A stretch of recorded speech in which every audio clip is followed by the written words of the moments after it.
Tentara Israel mulai khawatir berperang di jalur Gaza. Diprediksi 20.000 tentara Israel akan dihabisi jika tidak mundur.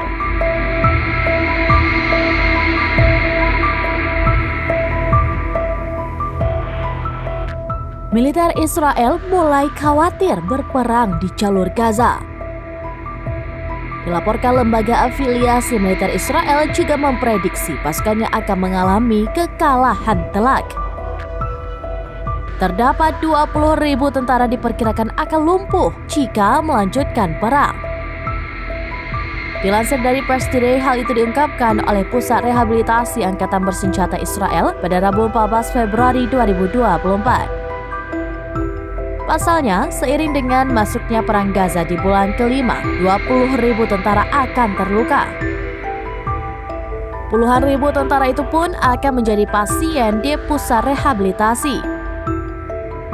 Dari total tersebut, sedikitnya 80% atau 16.000 tentara akan lumpuh akibat pertempuran di jalur Gaza.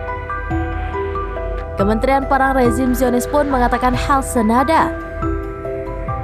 Sementara itu, menurut surat kabar The Times of Israel, pusat-pusat rehabilitasi Zionis kini menampung 62.000 tentara yang terluka.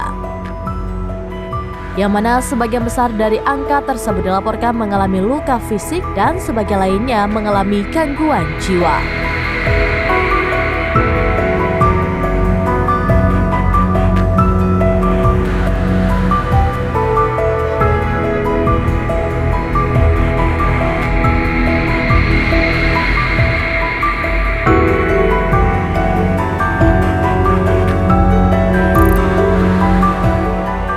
Download Tribun X sekarang, menghadirkan lokal menjadi Indonesia.